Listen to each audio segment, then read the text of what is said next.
Javi me sacó del bloqueo en un momento determinado y me ayudó a sacar también todos estos bonitos gráficos, ¿no? Bien, los resultados, ya os digo, aunque la población no era muy grande, de la que estábamos trabajando, pero han sido muy evidentes, ¿no? En cuanto a la cantidad de aprendizajes que ha adquirido. Muy obvio el tema del aprendizaje del idioma del país donde se ha hecho el servicio voluntario, pero, por ejemplo, el aprendizaje sobre el propio idioma. Muchos de ellos, para explicar o para explicarse en su idioma, están reforzando sus propios conocimientos sobre el idioma. Cuando hacemos la entrevista entre las encuestas y las entrevistas a los formadores, igual, te dicen igual. O sea, yo también reconozco que hablo mejor castellano desde que trabajo con estos grupos, porque me esfuerzo en hablar un castellano más puro, más claro, porque si hablar en andaluz en los cursos, gente que está empezando a aprender el castellano, pues no entendería nada. Pues bueno, yo también he mejorado mi castellano en estos cursos y he aprendido a hablar más, más clarito, más despacito y todo. Bien, bueno, como os digo, prácticamente, esto no sé si lo sabéis, hay 8 competencias básicas que están, digamos, establecidas en una estrategia europea de formación. Estas 2 primeras que he mencionado, las competencias en lengua extranjera y las competencias en tu lengua materna, son las 2 primeras. Y después, bueno, hay competencias matemáticas, digital, aprender a aprender, que a mí me parece la más importante, o sea, la habilidad de construir y gestionar tu propio aprendizaje, creo que es de las más importantes, sobre todo ya en los adultos. Y competencias sociales y cívicas, iniciativa y espíritu de empresa, imaginaos también, nosotros estamos enseñando con toda esa actividad creativa que ellos creen también sus propias actividades como voluntarios, no solamente las que les imponen o las que tienen la propia asociación, sino que ellos creen sus propios talleres, ciertas cosas. Y después, bueno, la conciencia y expresión cultural, que es la propiedad también de que existe una diversidad cultural, que hay que aprender de ella, etcétera, etcétera, ¿no? Bueno, hay algunas diferencias entre, bueno, esto sería el tope, ¿no?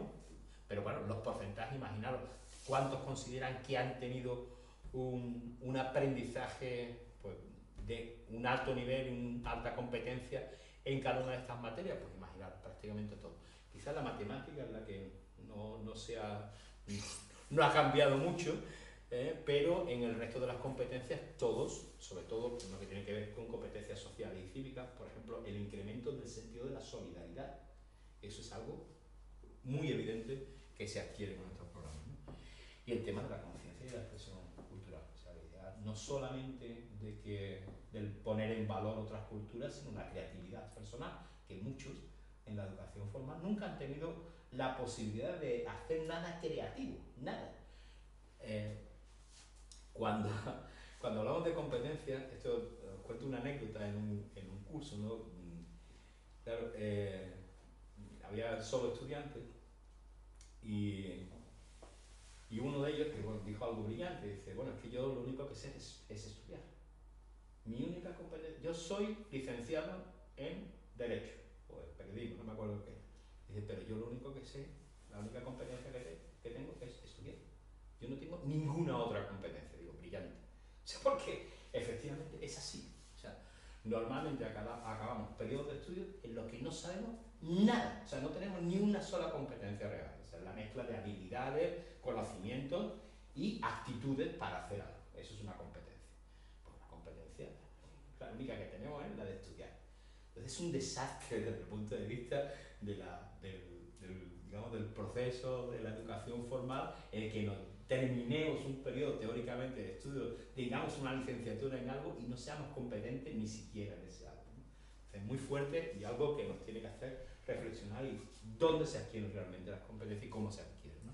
Para darle mayor importancia, que este era, como decía, el objetivo de mi tesis, darle la importancia que merece estos programas.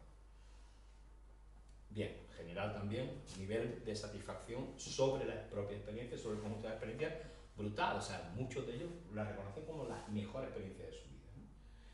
Y todos, la inmensísima mayoría, como una experiencia muy importante y determinante en sus vidas, ¿no? Esto ya está hecho a posteriori, ya después de años que han terminado, ¿no? Bien. lo has hecho más tolerante, pero he elegido algunos de los ítems que me parecen más significativos o, por ejemplo, con más conciencia europea. Bien, esto voy a pasar sobre todo esta cuestión. Hay muchos resultados muy positivos de la investigación y tal, que bueno, no voy a insistir en ella, ¿no? Pero un poco la idea de una idea fundamental, ¿no? De los principios de la propuesta metodológica, ¿no? Por la que digamos que introduzco ya al final de la tesis como un poco de conclusión sobre los temas relacionados directamente con las metodologías, ¿no? Tiene que ser un proceso, o sea, cuando hablamos de educación estamos hablando de cualquier proceso educativo, que sea un curso, que sea una charla, debería ser un proceso que debería tener en mente de que realmente hay un proceso de principio a fin, ¿no? La idea de los contextos, darle sentido. Nosotros trabajamos mucho la idea del sentido, ¿no? Las cosas tienen que tener sentido. O sea, si no tienen sentido y tú no captas el sentido profundo de lo que quieres aprender, no se puede trabajar en ello, ¿no? La idea de la superación de los nacionalismos, ¿no? Y la idea de Europa como una entidad democrática que supera eso, ¿no? Los valores en los que está basada, solidaridad, los derechos humanos, los derechos fundamentales, la idea de base también de la democracia, de libertad, igualdad y fraternidad, que es el lema de la masonería también. Bien, bueno, y esto ya va a ser mi última diapositiva, ya acabo, porque acabo más tarde de lo que suponía. Pero bueno, es una imagen de cómo intentamos hacer esa conexión entre el individuo. Cada voluntario viene con una motivación muy compleja a veces. O sea, normalmente son, realmente, porque este trabajo lo hacemos también sobre las motivaciones son personalísimas y muchas veces muy egoístas. Lo del altruismo y lo de la solidaridad y tal, se queda, lo hacemos con una técnica en la que, claro, digamos que se ve de manera muy evidente que la mayoría de ellos vienen por cuestiones que tienen que ver con su propia formación, con el aprendizaje del idioma, con la idea de conocer otras culturas, otros países, y vienen a ser voluntarios en una organización. Pero eso es, bueno, no digo desgraciadamente, es lo que es, pues bueno, está digamos en el quinto o en el sexto lugar de sus motivaciones. Y claro, nosotros lo que tenemos es que poner en línea sus motivaciones personales, que ese es el objetivo que yo me planteo fundamentalmente en los cursos y cómo está orientada la metodología de los cursos, para alinear esto que son las motivaciones personales con el proyecto europeo. Y entonces, claro, yo lo explico como una especie de círculos concéntricos en los que tiene que haber una conexión entre unos elementos y otros, desde lo personal hasta la idea de Europa. Y todo tiene que cobrar sentido. Y tiene que cobrar sentido desde el punto de vista de los valores y los principios que queremos transmitir. Y todo tiene que ser coherente. O sea, si yo quiero transmitir paz, yo tengo que ser una persona pacífica. Estás transmitiendo verdaderamente la necesidad de conocernos, la necesidad de entendernos, la necesidad de comprender las diferentes culturas. Si yo estoy intentando transmitir el valor de la diversidad, yo tengo que estar pensando permanentemente en la clave de que lo diverso es bueno, que de la diversidad se aprende, que la diferencia es un valor, etcétera, etcétera. Entonces todo eso tenemos que irlo transmitiendo permanentemente, ¿no?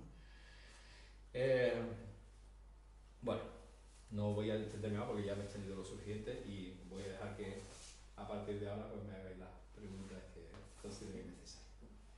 Pues muchísimas gracias por vuestra asistencia.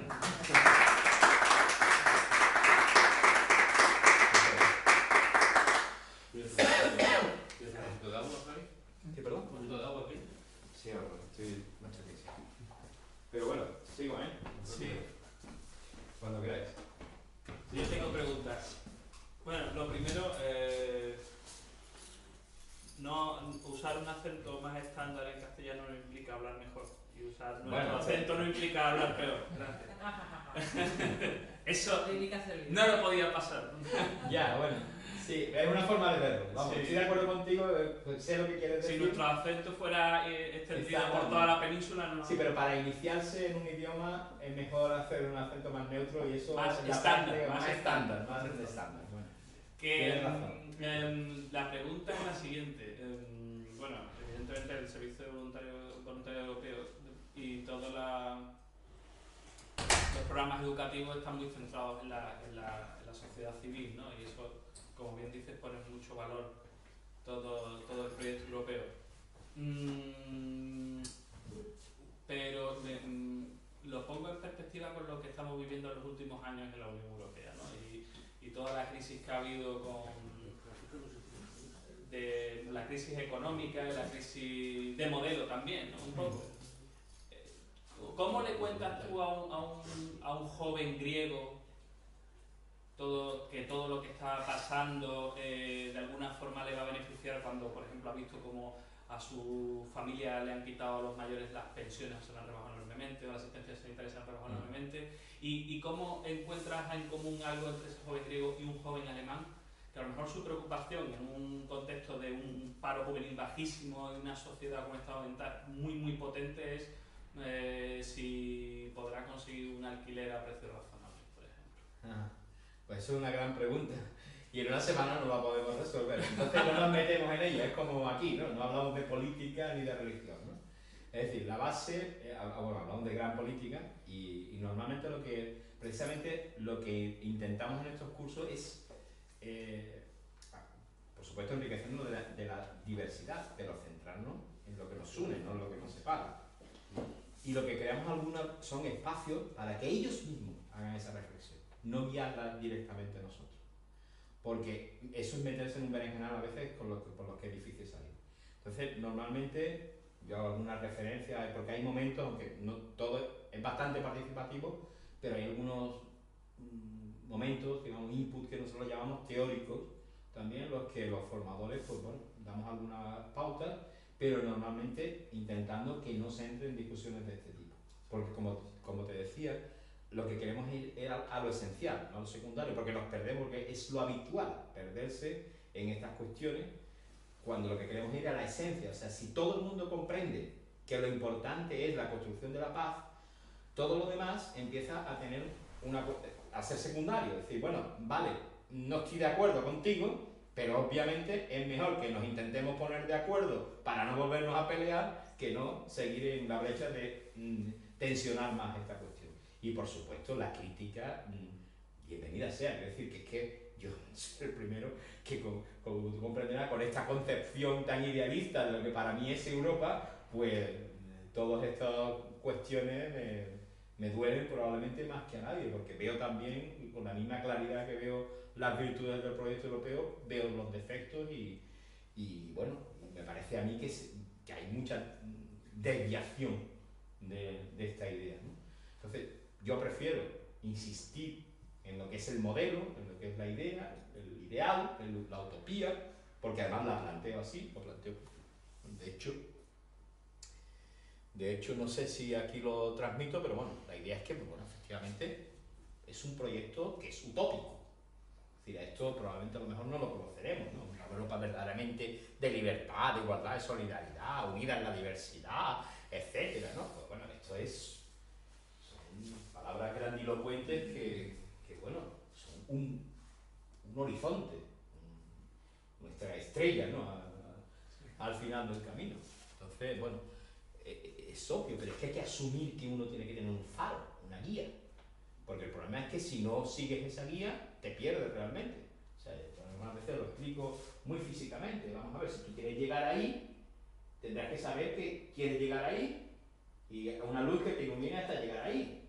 Porque si no sabes, primero, si no sabes dónde quieres ir, nunca vas a llegar. Y si quieres llegar ahí y andas para allá, tampoco vas a llegar. Entonces, la única manera de llegar algún día aquí, aunque sea en generaciones, es saber que quieres llegar ahí y tender siempre hacia ese lugar. Entonces, bueno, es algo muy simple, pero es que es así. Si no, nos desviamos de nuestro camino. Por lo tanto, estos modelos son necesarios.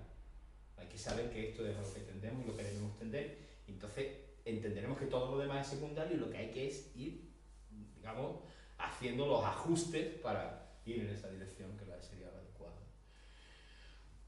Y bueno, y esa es la idea, ¿no? De conectar esto, que sería conectar, sobre todo además, hay una idea básica aquí, ¿no? Que es la de la libertad personal. Estos jóvenes están aquí porque han decidido, personal, individualmente, tener esta experiencia, ¿no? Son libres para elegir hacer esto. Bueno, pero ¿qué implica hacer esto? que muchas veces no somos conscientes de dónde nos estamos metiendo. Bueno, y cuáles son esos límites de nuestra libertad y para qué estamos utilizando esa libertad. Porque esa libertad implica un compromiso de los que ellos no son conscientes cuando están aquí. Cuando llegan no son conscientes. Nuestro papel es hacerles conscientes de que ellos son responsables de la construcción europea y que la Europa que construyamos es una Europa que estamos construyendo entre todos. Ellos son protagonistas, igual que tú y que yo y que todos los europeos. En cualquier sociedad democrática todos tenemos una responsabilidad. Y eso es lo que intentamos transmitir aquí. Y que, lógicamente, todo lo que hagamos tiene que tener una coherencia hacia los modelos que queremos de sociedad a los que queremos atender. Más. Bueno, yo quisiera saber las recaídas de este programa en la educación formal. Es que hay posibilidad, gente que se interesa por el tema, que intenta de manera general en Europa, o solo se queda en su camino a este programa. Bueno, no hay cosas que pueden pasar de cierta manera, o un trabajo, un proyecto, porque es un laboratorio lo que hacéis con aplicaciones, ¿no? Sí. Pero siempre está en proceso de mejora. De mejora, sí. De mejora. Entonces está totalmente dividido, los dos van separados de momento, ¿no? Sí, desgraciadamente te digo que sí. O sea, para que te hagas una idea, en España es la primera tesis específica sobre un programa de juventud. No hay ninguno. Hay una sobre Euromed Juventud, de una compañera además, una colaboradora de la Agencia Nacional, de aquí de Sevilla también, y es la otra tesis que hay, pero no hay prácticamente estudios sobre este tema. O sea, es que eso lo entendemos cuando entendemos la trayectoria de los que hemos estado en este mundo de la actividad juvenil, el voluntariado, la educación no formal. O sea, de los pocos que nos hemos dedicado profesionalmente, yo soy uno de los pocos que se han dedicado profesionalmente a esto. Entonces, bueno, Javier es informático y él se gana la vida de informático, no de educador. Y el problema es que hay mucha gente que está en esto y que no es su actividad profesional habitual. En Francia es diferente. En Francia hay muchos profesionales de la educación no formal, pero aquí en España no hay tantos. En Francia está todo el sistema de, bueno, está Lagrange, está el CNA, está la Maison de la Culture. Hay muchas grandes organizaciones muy potentes. Yo he estado presidiendo una organización que se llama Contact 2103 y nuestro socio francés era la Confédération Française de Maisons de Jeunes de la Culture. Entonces, claro, tiene 4.000 casas de juventud, 80.000 trabajadores, que eso es impensable en España, o sea, eso no existe, literalmente, son muchos profesionales que se dedican a esto. Aquí no, aquí hubo en los años 80 un movimiento de escuelas de animación sociocultural, un movimiento sobre la profesionalización de la educación no formal y de la animación sociocultural que se digo yo, o sea, literalmente. Entonces, yo fui el director de la Escuela Pública de Animación Sociocultural de Andalucía durante 5 años, estuve en la creación. Y eso es un movimiento que no pasó solo aquí, en todas las comunidades autónomas. Esto se diluye, como ya hemos llegado, ¿no? Porque no sé lo que pensaban los políticos en ese momento. Sí sé algunos que pensaban algo, que damos un estorbo, porque hacemos pensar a la gente. Bien, más cosas. Los contenidos mínimos del ciclo formativo. Hay fijado unos contenidos mínimos por la Comisión Europea. Entonces, se hace igual en toda Europa. O sea, los contenidos son iguales en toda Europa. Después, bueno, de hecho, hay una parte de mi tesis que está dedicada al estudio comparativo de todas las formaciones en toda Europa. Porque también he estado de hecho, solamente ha habido un encuentro verdaderamente de formadores, de responsables, digamos, de coordinación de la formación en todas las agencias nacionales, que tuve la suerte también de estar. Entonces, ahí recogimos mucha información. Un trabajo que hicimos un colega rumano y yo, ya hicimos una serie de preguntas para todos, y recogimos una serie de información, paneles, etcétera, etcétera, que es la base, es una de las investigaciones que está, es una de las cosas que se ha quedado a medias en la tesis, porque ahí le dedico 5 páginas, algo que da para una tesis doctoral entera, vamos. Y entonces, bueno, ahí lo interesante en esto es que sobre los mismos contenidos hay una diversidad de, bueno, más o menos coincidimos en tiempos, en horarios y tal, pero las metodologías, o sea, hay también unas ciertas líneas generales, ¿no? Y hay unas temáticas que son generales, pero después cómo en cada país y cada equipo lo desarrolla es diferente. No digo muy diferente porque hay también una cierta homogeneidad a veces sorprendente dentro de lo que hacemos en toda Europa, porque el programa de alguna manera lo requiere. O sea, es que si tú consideras que tienes que ir transmitiendo estos principios, como te decía, estos valores, etcétera, tú tienes que trabajarlo con una determinada metodología, unas técnicas participativas. Entonces eso serán cada uno, dependiendo de su creatividad, de su trayectoria, de su cultura, etcétera, etcétera, pues va a focalizarse con unas cosas u otras, pero en general hay una base metodológica en común. Entonces, no sé si contesto así tu sí. Así que es muy interesante también, porque hay también una cierta homogeneidad en esta diversidad. Y dentro de España, en cada comunidad autónoma tiene su propia... Casi todas las comunidades autónomas, sobre todo las grandes, sí tenemos nuestros propios equipos de formación. Aunque los voluntarios que vienen no son solo los que están en Andalucía, cada equipo trabaja para todas las comunidades. Bueno, los catalanes, como siempre, son un poco particulares en este, casi siempre, como también tienen bastante volumen, pero lo hacen casi solo para Cataluña, pero en general yo tengo alumnos de Cataluña también. O sea, es decir, que no hay tampoco en esto, no vayáis a pensar que cuando hay mucho en Cataluña se hace uno exclusivo para Cataluña, algunas veces hemos hecho uno exclusivo para los que están haciendo su servicio voluntario en Andalucía, pero en general yo tengo alumnos de toda España. Hasta cubrir, porque bueno, digamos el módulo más eficiente en este tipo de formación pues son unos 25 alumnos. Más. ¿No sería una idea de proponer en la formación de los profesores clásicos, académicos, un año con vosotros, añadir un año, ¿sabes? Para que se integre y que se difunda, bueno, después hay más trabajo, ya lo sé, pero sería interesantísimo. De hecho, en la escuela, cuando yo fui director de la Escuela de Animación Sociocultural, llegamos a un acuerdo que al final, pues igual, se quedó en el aire, de trabajar con los centros de profesores. Entonces hacer formación sobre metodologías de educación no formal y enseñar a los profesores de las enseñanzas regladas pues todas estas técnicas. Porque, bueno, además que no son solo técnicas, o sea, estos son procesos metodológicos que para mí conectan con lo que debe ser la educación. O sea, tú tienes que estar pensando no en lo que tú estás enseñando, sino que lo que el niño, el joven, está aprendiendo y va a aprender. O sea, eso es cambiar completamente el chip de qué es lo que estamos haciendo en la educación. La educación no consiste en enseñar, consiste en que se aprenda, en generar competencias, no en que yo haga mi discurso y sepa mucho de matemática o de física o de lo que sea. En el tema de las competencias que se adquieren, en los gráficos que has visto, el que más me ha llamado la atención es las matemáticas, que no ha habido mucho cambio, pero la creatividad, concretamente, ¿cómo se genera esa competencia en creatividad? Pues dejando que la gente realmente pueda crear. Porque lo fundamental en estas metodologías es que tú dejas espacios para la gente. O sea, en una metodología clásica, tú no estás dejando ningún espacio para que la gente realmente pueda siquiera hablar, pueda comunicarse. He estado en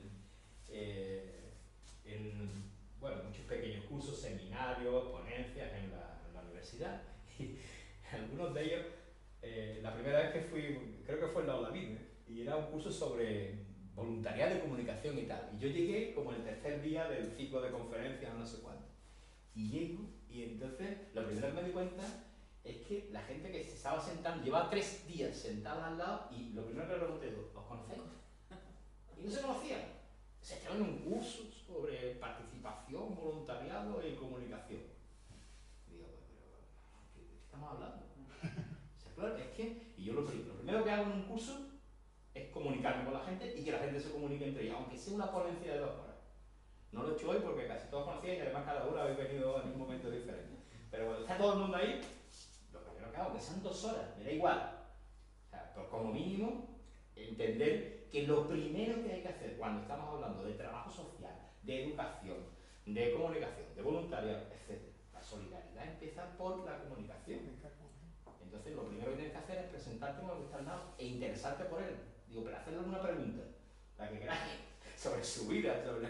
Es algo tan sencillo como... Es que además es tan sencillo, o sea, porque hay gente que estudia mil técnicas, no sé, no, mira, verdad, es que yo te digo que con la experiencia me voy tendiendo a las cosas más simples del mundo. Mira, pregúntale su nombre y qué es lo que hace y ya está. Y tú me lo cuentas, me lo contar, pero bueno, me lo cuentas que se la pregunta, por ejemplo. Cosas muy básicas. Bien. Por ejemplo, una persona que quiera colaborar en este proyecto como voluntario, porque a lo mejor ya tiene menos obligaciones o está jubilado de una manera temprana y demás,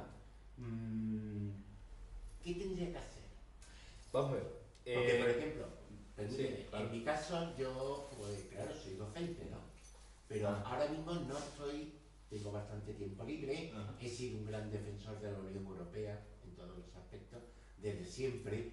He estado también con algún programa de la Unión Europea para docentes, pero a mí esto es como ser realmente un voluntariado, pero no con gente un poquito, por llamar de alguna forma, con una formación intelectual, no, sino con gente de abajo, ¿no? Con gente... Pero esto es lo que pretende este programa. Exactamente. Lo que pasa es que este programa es para jóvenes, o sea, 18 o 30 años.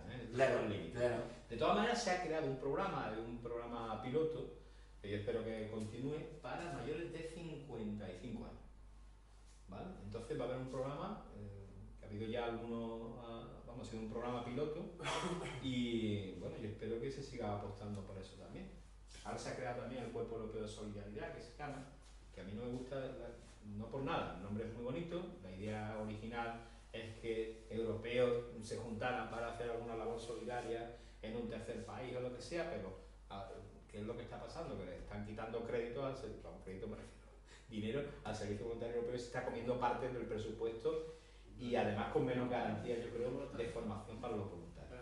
Es decir, hay diferentes ensayos también, aparte de lo que está ya establecido, y uno de ellos es precisamente el generar actividad voluntaria y apoyar actividad voluntaria para personas también mayores, que puedan hacer una prestación en otro país. ¿Y dónde tendría, por ejemplo, aquí en Sevilla, por ejemplo, no sé, antes estaba en el rectorado, ¿no? La sede de la Unión Europea, la Comisión Europea aquí.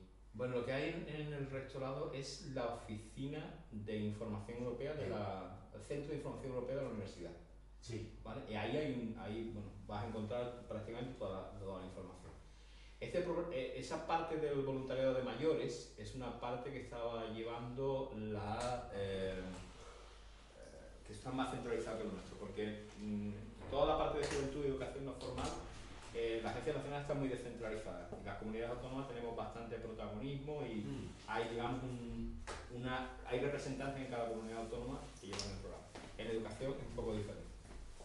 Y entonces el organismo autónomo de programas educativos europeos, que se llama OAP, es el que lleva estos programas educativos, y el de mayores es el Grundtvig, concretamente, que era digamos, el dedicado a la educación permanente, ¿no? Entonces, eso no lo gestionamos nosotros, porque solamente gestionamos juventud, pero tendrías que irte, tendrías que estar más centralizado a la página web del organismo autónomo de los programas educativos europeos, ¿vale? Y entonces ahí tendrás alguna referencia sobre este voluntariado para niños, ¿vale? Bien, ¿más cosas? Pero bueno, yo espero que siga apuntando, porque yo quiero apuntarme también. Pídete de los señores que te están viendo por internet, que te están viendo y que vamos a quitar. Bueno, pues encantado, muchísimas gracias si alguien escucha esto en otro momento, en el más allá de la NEC. Así que gracias por vuestro interés. Estupendo.